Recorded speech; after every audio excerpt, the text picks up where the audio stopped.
이 차는 작으니까 억지로라도 디자인을 이렇게 넓게 해서 커 보이게 하는 거예요. 여러분들 이거 조선의 마칼 아닙니다. 이제부터 조선의 벤틀리라고 불러주세요.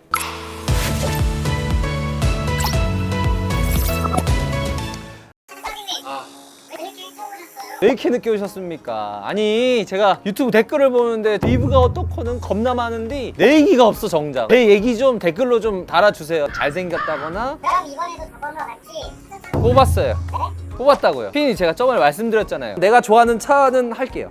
차 2대를 가지고 계신 신혼부부신데 한 대를 팔고 GV70을 이제 사려고 하신다고 합니다. 이 제네시스를 너무 사랑하거든요. 자 그러면 제네시스 GV70 자세히 살펴보러 가시죠.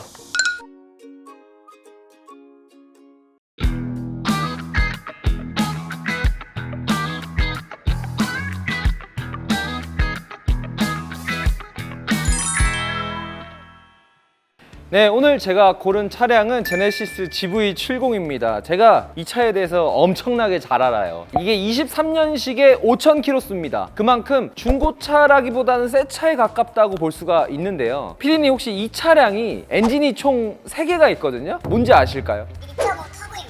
네, 맞습니다. 이게 가솔린 엔진으로 2.5 터보와 3.5 터보가 있어요. 물론 당연히 3.5 터보가 6기통에 마력이 거의 380마력이나 돼서 좋은 엔진임에는 분명하고요. 다만 거의 1,000만 원이 넘는 돈이 추가로 붙어요. 돈이 된다면 3.5 터보를 사는 걸 보통은 추천을 하지만 우리는 어디까지나 좀 가성비를 위한 차량을 구하다 보니까 저는 2.5 터보도 좋은 엔진인 것 같아요. 왜냐면 이게 300마력이 넘어가니까 충분히 이 차체를 끌기에는 여러분들이 답답함 없이 차량을 끌 수 있을 겁니다. 네, 거기다가 많은 분들이 모르시는데 이 GV70이 페이스리프트가 이제 나와요. 제가 항상 말했죠. 페이스리프트거나 아니면 풀체인지가 나오기 바로 전년식의 모델은 뭐다? 가성비가 좋다. 아무튼 지금 딱 사기 좋은 제네시스 GV70 지금 바로 파헤쳐 보겠습니다.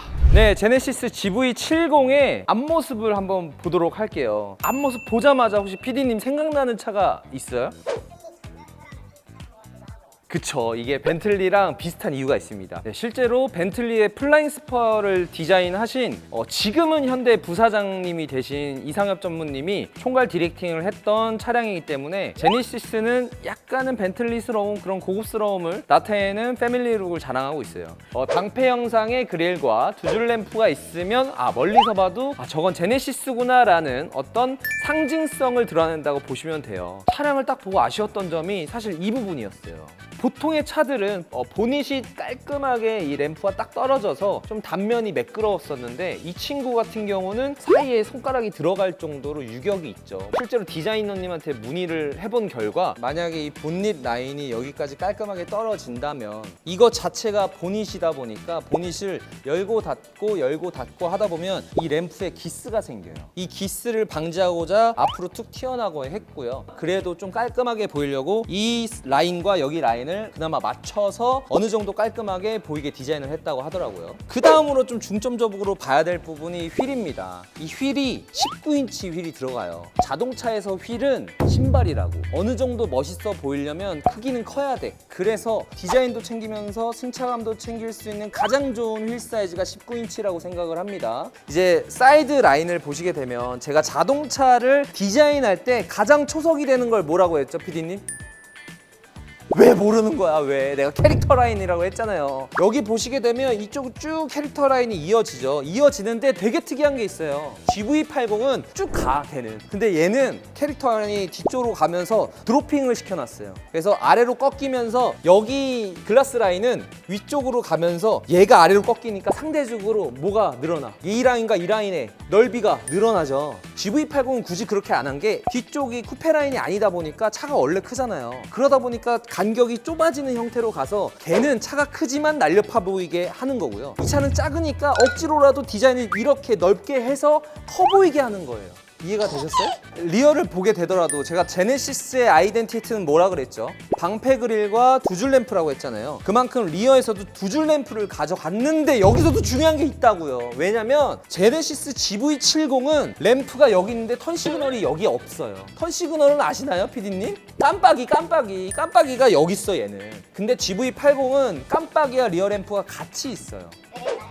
예, 이게 이유가 있습니다. 제네시스 GV80은 턴 시그널이 같이 들어가게 되는데 그러다 보니까 램프의 두께가 하나당 더 두꺼워집니다. 근데 그 두꺼운 걸 똑같이 제네시스 GV70에 넣다고 생각을 해봐요. 차가 작은데 더 큰 램프가 들어가면 비율상 너무 이상해 보이는 거야. 디자이너들이 어떡하지 하다가 얘를 얇게 뽑고 차라리 깜빡이를 아래로 넣자. 그게 조금 더 디자인적으로 완성도가 있게 보이겠구나 라고 해서 그렇게 분리를 시켜 놓은 겁니다. 자, 그러면 피디님 혹시 이 차 트렁크 여실 수 있나요?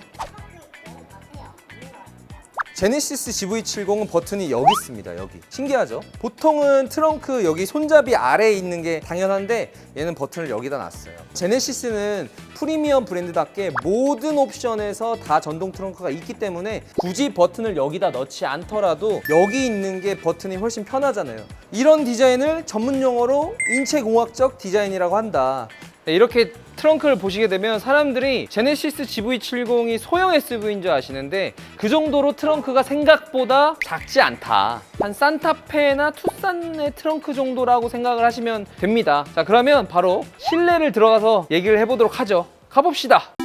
네, 이렇게 제네시스 GV70의 실내에 딱 앉아봤는데요. 자동차의 실내를 디자인할 때 중요한 건 컨셉이거든요. 이 GV70 같은 경우는 컨셉을 비행기로 컨셉을 뒀다고 보시면 됩니다. 비행기의 타원형 형상을 좀 모티브로 디자인을 했어요. 그래서 실내 곳곳에 보시면 여기도 타원, 여기도 타원, 얘도 타원, 밑에도 타원, 심지어 여기 핸들도 타원처럼 모든 곳곳에 타원이 들어가게 됩니다. 제네시스 GV70은 모던하고 심플하게 가자라고 해서 여백의 미를 많이 살렸다고 해요. 심지어 여기 대시보드도 스티치가 들어가면서 가죽을 썼거든요. GV70 같은 경우는 절단면 없이 깔끔하게 가죽을 썼다는 거에 대해서 단가를 좀 많이 썼구나 생각을 하게 되고요. 라운드된 디스플레이가 요즘은 많이 나오고 있고 그걸 우리가 커브드 디스플레이라고 하잖아요.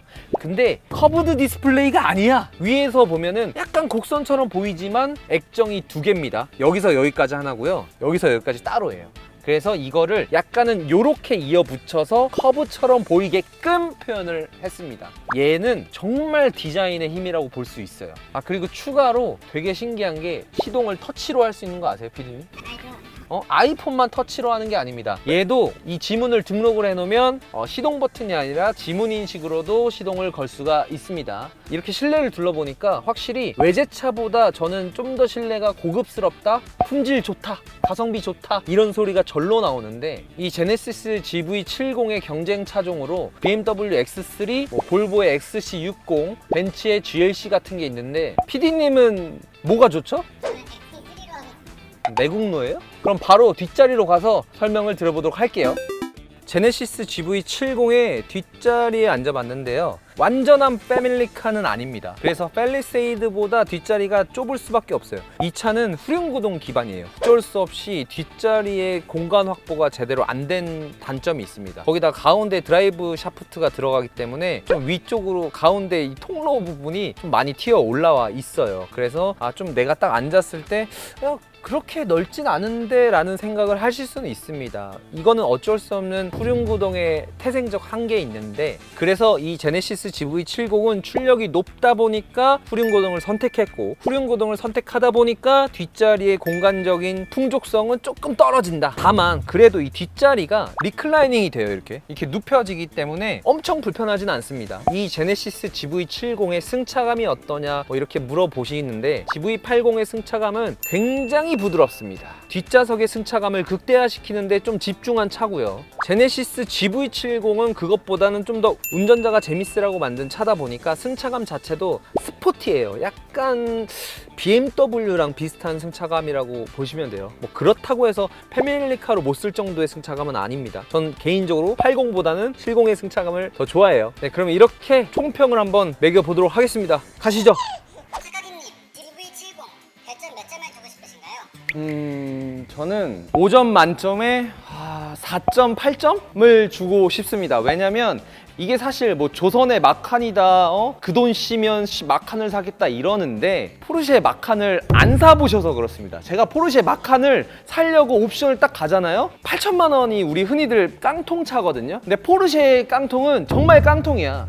그러면 제네시스는 보통 이 정도 급은 제가 생각했을 때 6천만 원이면 다 살 수 있단 말이야. 그러면 가격 차이가 2배야. 여러분들 이거 조선의 마카 아닙니다. 이제부터 조선의 벤틀리라고 불러주세요. 그만큼 고급스럽고 사실 팔방미인입니다. 이게 이 차량을 싫어하는 사람이 어디 있겠어요? 에? 싫어하는 사람 있으면 댓글 한번 적어봐. 주소 찍어 내가 찾아갈 테니까. 장난이고요. 그러면 지금까지 랜덤 뽑차의 제네시스 GV70 편이었습니다. 안녕. 차 파는 게 왜 이렇게 복잡하지? 쉽고 빠르게 팔 수는 없나? 아! 내 차 팔기 KB차차차 앱으로. 아, 잘 만들었어. 좋아, 좋아. 역시 팔아도 차차차.